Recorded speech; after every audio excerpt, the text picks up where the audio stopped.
Spectacular, spectacular, Spider-Man. Spectacular, spectacular, Spider-Man. Spectacular, spectacular, Spider-Man. Spectacular.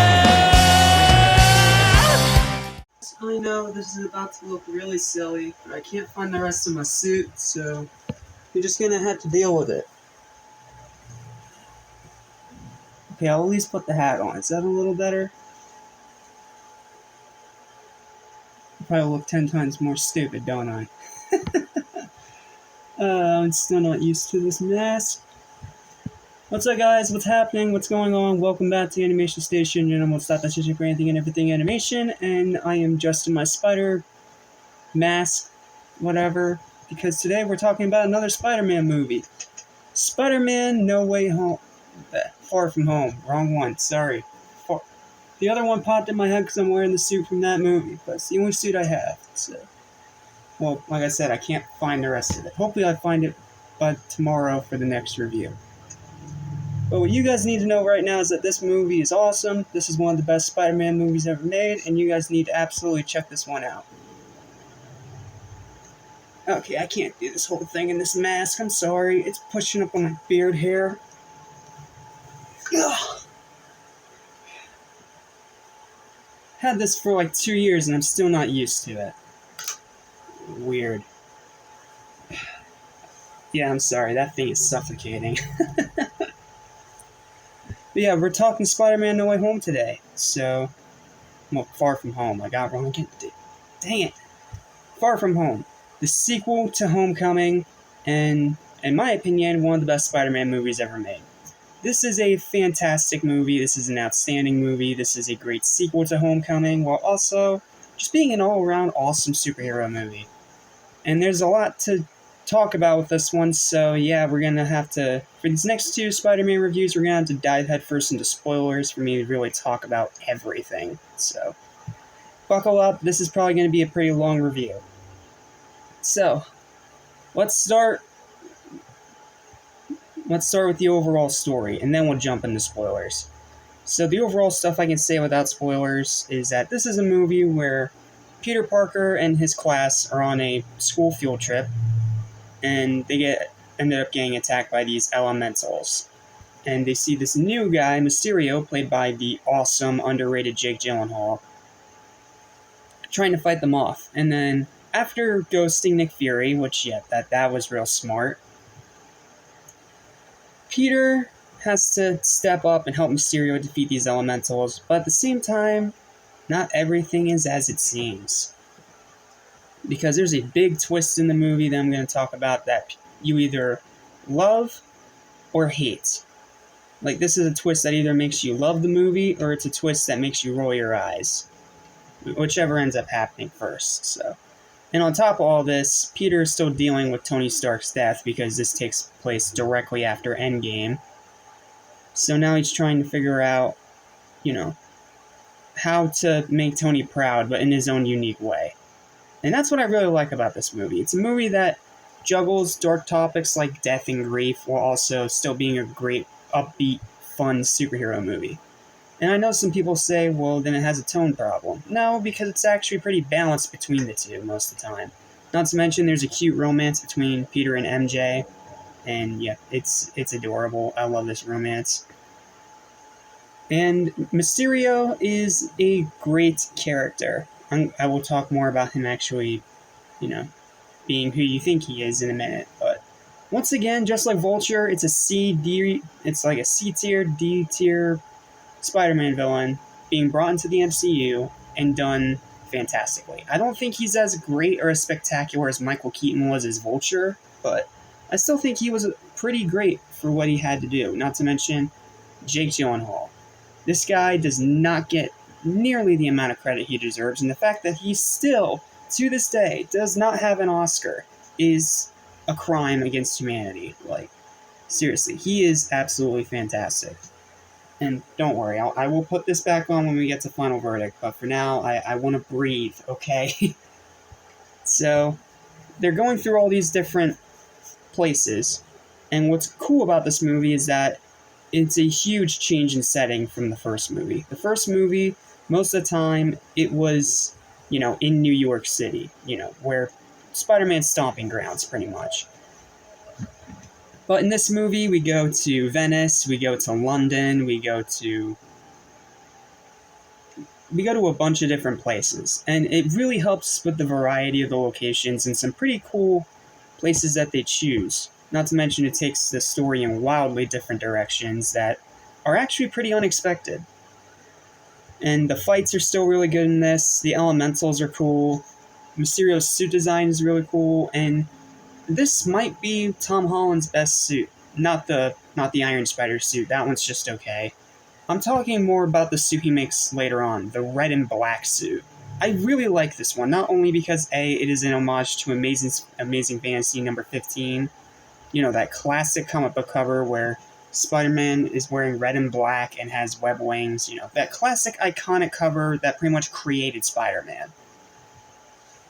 But also because it doesn't have all the super duper high tech of the Stark suit.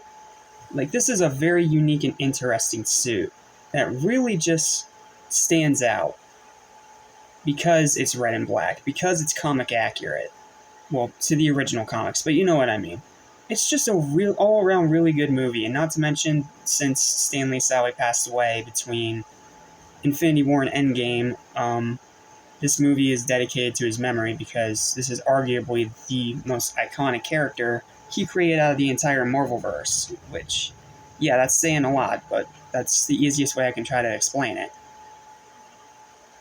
So yeah, that was a really nice little touch, and okay. Then the writing's pretty good, the dialogue's pretty good, it's still upbeat and really funny most of the time, just like Homecoming, it has that great charm and hilarity to it. And I also like how they tried to up the scale. I think having Nick Fury in here, Nick Fury, I'll talk about that later, but having him in here is good. Seeing Maria Hill again is cool, even though she doesn't get to do much, but whatever. She's always been a side character, even in the original Avengers. I'm getting off topic. Point is, this is a fantastic Spider-Man movie that I pretty much have no complaints with. I really liked it. I liked how all the characters were developing. I like how it continued off of MC. What is on my ceiling? Oh, it's not the ceiling, it's my phone. I'm sorry. The characters are developing, the entire universe is still moving forward, and it's literally the movie that takes place after the blip, as they call it. And yes, I wish they could have chose a less cliche song for that opening memoriam, but whatever. But I also really like how it deals with death, it deals with grief, and of course, it's the first appearance in live action of the Marvel Zombies. It's very brief, but it's really cool. Not to mention the whole Mysterio sequences in the movie are awesome. They're so unique, they're so imaginative, they're so creative, and they're all kinds of insane, and it just really works. It's so freaking cool. But moving on from that, now I think I have to get into the music. I almost forgot. The music in here is really good too. I forgot to talk about that in Homecoming. I'm sorry. The music in Homecoming is really good too. This one's even better. I'll leave it at that. Okay, now I think I have to dive into spoilers now. So this is your spoiler warning. If you want to avoid spoilers, skip to this time code. Alright? Skip to this time code if you want to avoid spoilers. Okay, you've been warned. So, in the first half of the movie, it seemed like Mysterio was a good guy, He's from another planet, he's fought these elementals before, and he's helping out S.H.I.E.L.D. But what's great is that there is a twist that I definitely did not see coming. Yes, I knew he was a villain in the comics, but he still acted like he was an actual good guy, and they were going to try to change it up a bit. Now, I know that I've pretty much bashed Marvel a lot for doing the twist villain bullcrap, but I feel like this is the better versions of that, because Beck plays his role so well that he literally had even me believing that he was actually a good guy in this version. Nope, it was all an illusion. Not to mention, I really like the way that whole reveal ties back into like the first Iron Man and all these other miscellaneous side characters that have been seen in the background throughout these movies are all part of Beck's crew, and they all have this plan, you know, to pretty much make Mysterio look like a hero and tie up any loose ends, as he calls them. As in, he's literally willing to kill anyone that tries to, expose his lie. And again, Jake Gyllenhaal does an amazing job acting in this movie. Like, he has always been an underrated actor. I have always championed the hell out of the guy, and here is arguably one of his best performances, having to balance between pretending to be a hero while also being a malicious evil villain. Like, he does an amazing job flip-flopping back and forth, specifically in that final act. And not to mention that final reveal for the post-credit scene at the end of the movie. Oh man. Mid-credit scene. Not post, sorry. Mid. I forgot there was a difference. But the fights are really cool, and I especially love the final battle with Mysterio. Because while the final battle against Vulture in Homecoming was okay, it worked for the story purposes. It wasn't really memorable, per se. There were some cool parts in it, and I do like how Spider-Man actually saved the villain from, being incinerated. But at the same time, it just wasn't very eventful. Here, though, it's very eventful.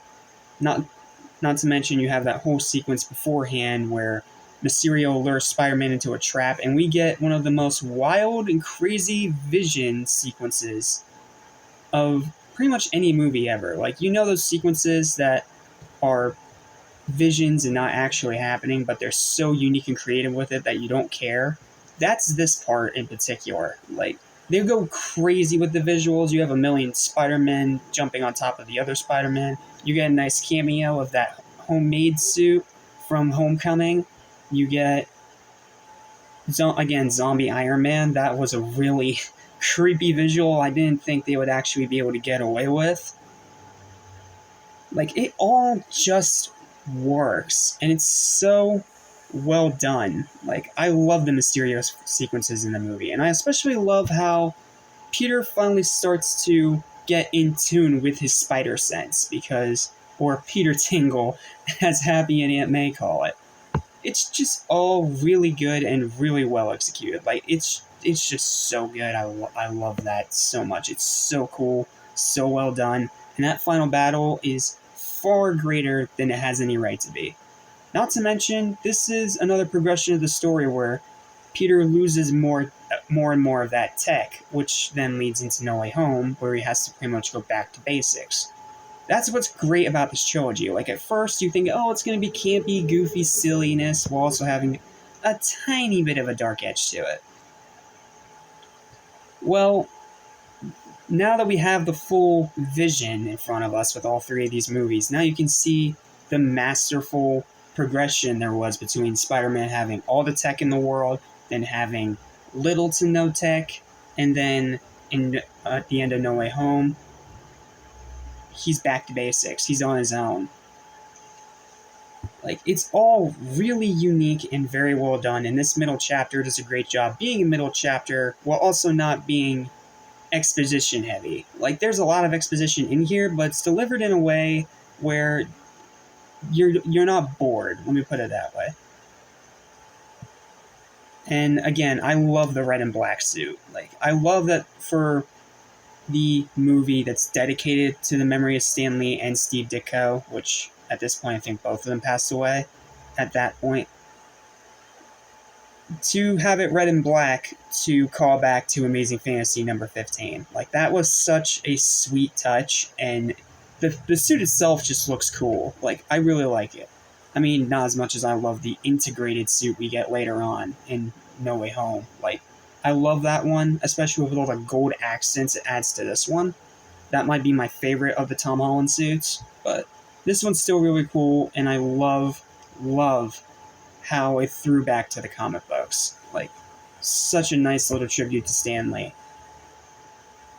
And like I said, the movie is still very funny. You have Flash praising Spider-Man and then looking over at Peter like, "What's up, dickwad?"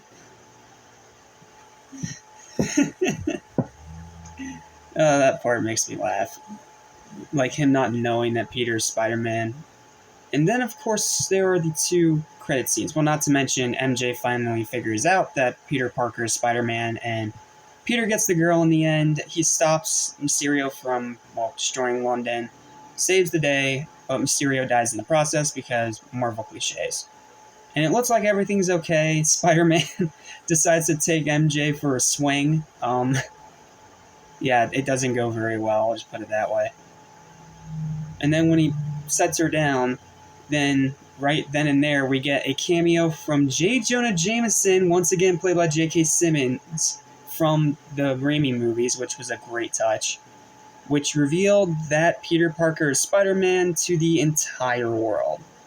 Like, that is how you do a cliffhanger. That is such, like, as soon as that reveal comes up and Spidey almost drops an F-bomb, like, that is how you get people excited for whatever happens next. And what happens next happens to be one of the greatest Spider-Man movies, heck, one of the best comic book movies ever made, period. And I will fight you on it, which I will do in the next review. So, okay, now let's talk about the other post-credits scene, where it's revealed that Nick Fury and Maria Hill, this whole time in this second movie, the scenes we see them in, they're not Nick Fury and Maria Hill. They're actually the Skrulls from the comic books. Like, I didn't see that the first time, because the first time I watched this movie, I did not stay for that scene, because my dumb butt forgot that there were 2 credit scenes per Marvel movie now. And I saw the one with Mysterio revealing Peter Parker's Spider-Man, but I didn't see the one about the Skrulls. But now seeing it, like, wow, that is a shocking twist that I didn't see coming. Like, it's all just so really well done, well directed, well shot, well written, well acted, with incredible fights, great dialogue, excellent suit design. The stealth suit's really cool. The stealth suit is really cool too. I feel like it was kind of their sort of homage to Spider-Man Noir in a way, because of the all black with the white eyes, but I don't know. Maybe it was just something unique. I don't know. But all I know is that this movie's fantastic. This movie is awesome, and you people need to stop crapping on it. Like, so many of the reviews I saw of this movie when it came out said it started out really good, and then the Mysterio twist came around and ruined it. No, it didn't. It made the movie even better, if you ask me, because it was something that came out of nowhere. And Jake Gyllenhaal is such a great actor that I bought him as a good guy until it ended up being revealed that it was all an act. And it was just such a great film. Like, I love this movie. It's truly amazing and very underappreciated. And yes, I know it also has that baggage of being attached to Endgame and being the end of a whole phase of the MCU, but take that out, take out that baggage, it's still a spectacular movie. Like, I will defend this movie. I will actively defend this movie any day of the week. Like, it is a fun movie, it is incredibly entertaining, and that cliffhanger, yeah, first time watching that, my jaw was on the floor. And now seeing it, it just gets me more excited to talk about the movie we gotta talk about tomorrow, which, if you guys don't remember, was my best movie of 2021. But, you know what, we'll get there when we get there, so. Let's go ahead and do what we always do here and jump to final verdict. And just for you guys, because you guys are awesome, I will put this back on, okay? If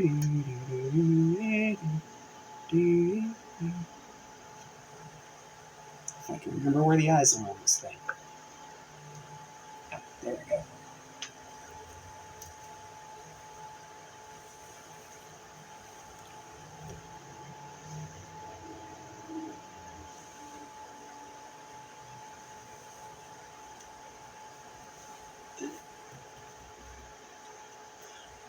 Think I got it? Yeah, close enough. Alrighty. So, final verdict for Spider-Man Far From Home is going to be a 10 out of 10. This is a fantastic movie. This is an awesome movie. It's a spectacular movie. Must watch for MCU fans, comic book fans, Spider-Man fans, general audiences, everybody. Fantastic, outstanding movie. And I'll see you guys tomorrow for what's arguably the best Spider-Man movie ever made, Spider-Man No Way Home. And hopefully I'll find my whole spider suit before then, because I really want to go all out for that review. So, see you then. Stay spectacular, my friends.